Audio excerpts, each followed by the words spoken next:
kita bisa kembali bertemu dan bermajelis dalam halaqah ilmu setiap Rabu malam ini.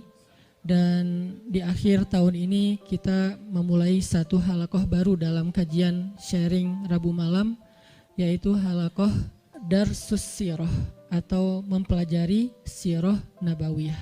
Kita coba untuk mendalami kisah-kisah atau cerita dan sejarah dari kehidupan orang yang paling mulia, yang paling agung, yang rasa-rasanya nggak ada yang lebih pantas untuk kita pelajari kehidupannya dan kita kenal sosoknya daripada Muhammad Rasulullah SAW. Sampai targetnya apa? Sampai kita bisa mengenal Nabi lebih daripada kita mengenal keluarga kita. Itu baru kita disebut dengan orang yang mencintai Nabi. Jadi kalau kita bilang mencintai Nabi tapi kita nggak terlalu kenal Nabi, cuman tahu namanya dan tahu sepenggal dua penggal kisah yang gak terlalu jelas tentang beliau, kayaknya ucapan kita itu belum terbukti. Karena orang yang mengenal seseorang baru disebut mengenal kalau dia tahu betul tentang cerita orang itu. Misalnya kita mengatakan saya kenal Fulan, saya sahabatnya Fulan, apalagi sampai mengatakan saya mencintai Fulan. Kita gak mungkin mengatakan itu kalau kita gak kenal orangnya.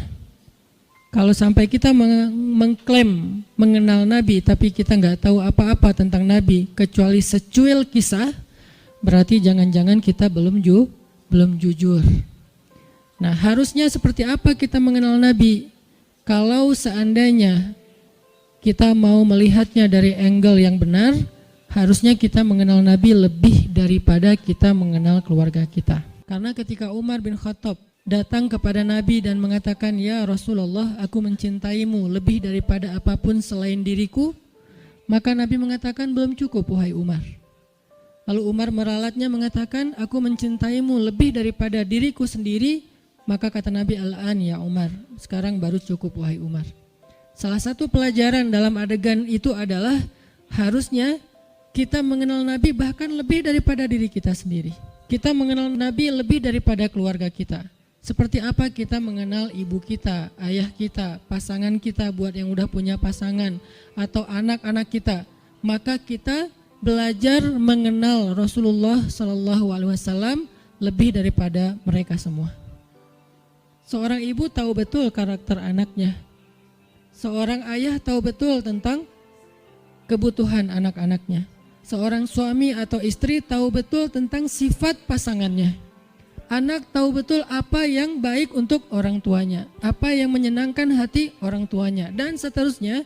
Maka harusnya kita lebih tahu betul tentang Nabi daripada keluarga kita. Ini salah satu goalsnya, sampai kita bisa mengenal Nabi lebih daripada keluarga kita sendiri. Dan ini bukan hanya buat teman-teman di sini, tapi juga buat saya pribadi. Sambil saya menyampaikan, karena ini bukan dari saya hanya menerjemahkan bacaan dan wawasan yang saya dapatkan baik ketika dulu masih belajar di Al-Azhar maupun sampai sekarang karena jadi murid itu seumur hidup terus belajar ke dalam bahasa yang mungkin mudah-mudahan bisa lebih mudah kita pahami tentang sirah Nabi. Sehingga kita sama-sama nanti satu saat makin lama makin kenal dengan Nabi, makin tahu tentang Nabi sampai bukan hanya yang zahirnya.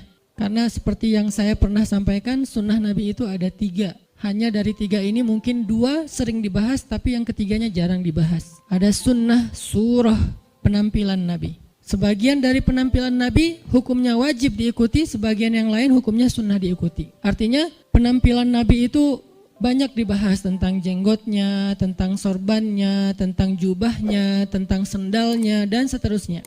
Kemudian yang kedua, sirah perbuatan Nabi. Kehidupan Nabi secara zahir, cara tidur Nabi, cara berdiri Nabi, cara jalan Nabi, sikap Nabi, marah Nabi, dan seterusnya. Sirah aktivitas Nabi, termasuk jihadnya Nabi, dakwahnya Nabi, kehidupan pribadi beliau, kehidupan keluarganya, kehidupan masjidnya, kehidupan tetangganya, kehidupan masyarakatnya, dan seterusnya. Sirah itu banyak dibahas dan sekarang pun kita sedang membahas itu. Tapi ada satu hal yang jarang dibahas, sarirahnya Nabi. Jadi ada surah ada sirah, ada sarirah, perasaan Nabi. Apa yang membuat Nabi bahagia, apa yang membuat Nabi sedih, apa yang membuat Nabi berkenan, apa yang membuat Nabi gak suka, apa yang membuat Nabi sakit hati, apa yang membuat Nabi berkesan di dalam hatinya, gimana Nabi memaafkan kesalahan orang lain, apa yang membuat Nabi malu, apa yang membuat Nabi marah. Semua itu masuk dalam kategori sarirah. Gimana Nabi orangnya sangat menjaga perasaan, sehingga paling gak suka menyinggung orang lain atau memberatkan orang lain, membebankan orang lain, itu namanya sarirah. Kita sampai kalau bisa mengenal sarirahnya Nabi, bukan hanya surah dan sirah. Tapi sampai sarirah, karena kalau kita gak belajar sarirah Nabi, kita hanya belajar kulitnya, yaitu yang tampak saja. Jangan-jangan semakin kita mengetahui sunnah Nabi, semakin kita jadi bikin orang gak nyaman. Semakin galak, semakin eksklusif, bahkan jangan-jangan gak sengaja kita semakin merasa paling benar. Padahal Nabi SAW sendiri dengan sarirah beliau adalah orang yang paling menyenangkan. Gimana Nabi jadi orang yang paling menyenangkan? Itu sarirah, bukan sirah, bukan surah. Nabi menyenangkan bukan hanya karena beliau ganteng, itu udah pastilah. Tapi banyak orang ganteng tapi nyebelin ya. Ada orang, yanya kencang di belakang. Ada cewek makin cantik, makin bikin kita kayak gak nyaman gitu. Kenapa gak nyaman? Karena mungkin kecantikan dia itu jadi fitnah, kecantikan itu bikin dia jadi jutek atau apa. Ada orang secara fisiknya hampir bisa dibilang sempurna, dia fisiknya keren, tapi karena sarirahnya, mentalnya, perasaannya itu nggak humble sama orang lain, akhirnya kita juga nggak nyaman bareng dia. Makanya ada orang memilih pasangan, walaupun yang tampak duluan itu fisik, tetapi kadang-kadang ada orang yang kayaknya pasangannya biasa banget, tapi dia kayak happy banget sama orang itu. Kenapa? Karena cocok secara karakter. Nah artinya mungkin kita wawasan tentang Nabi itu bagus, surahnya kita mencontohkan Nabi itu hampir sempurna, karena gak ada yang sesempurna Nabi pastinya. Cuman kok gak bisa bikin orang nyaman? Jangan-jangan kita tahu banget surah, belajar banyak sirah, tapi hampir kurang aware tentang sarirahnya Nabi, perasaan Nabi. Ada hadis, ketika Nabi menyampaikan hadis itu nyaman didengar. Ketika kita yang ngomongin hadis yang sama, kok jadi bikin orang gak suka, jadi bikin orang sedih gitu. Jangan-jangan bukan teks hadisnya. Hadisnya sahih, bahkan mutawatir, Bukhari, Muslim. Tapi hadis yang sahih itu ketika Nabi yang menyampaikan, orang nyaman. Ketika kita yang menyampaikan, orang malah sedih. Berarti ada sarirah yang kelewat, yang miss, yang kita nggak mem-packaging, membungkus teks tadi ketika kita menyampaikan kepada orang lain. Nah kita pengen belajar kehidupan Nabi itu bukan hanya yang tampak, tetapi kita pengen mendalami dari sisi-sisi sarirahnya. Nanti yang akan teman-teman dengarkan dari kajian sirah ini, mungkin hal-hal yang teman-teman udah pernah dengar dari yang lain. Karena kajian sirah itu banyak ustadz-ustadz yang menyampaikan. Apalagi kalau teman-teman ngerti bahasa Arab, buka di YouTube pakai dicarinya pakai bahasa Arab, itu akan lebih dahsyat lagi. Cuman kenapa kok tetap perlu mendengar? Mungkin kalau pelajarannya sama, refresh, recharging iman. Kalau enggak, maka pasti ada angle yang berbeda.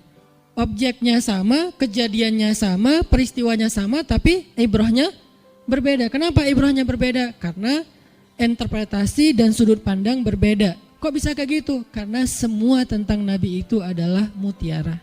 Dilihat dari mana aja bercahaya. Ada yang cahayanya dari sebelah sini. Wah, saya lihat dari sini ada ibrah, pelajaran penting, petunjuk hidup. Kata yang lain, dari sebelah sini juga ada petunjuk, banyak. Jadi nggak bisa kita hanya menyimpulkan kehidupan Nabi dari satu sudut pandang, saking sempurnanya kehidupan beliau. Nggak ada syubhatnya.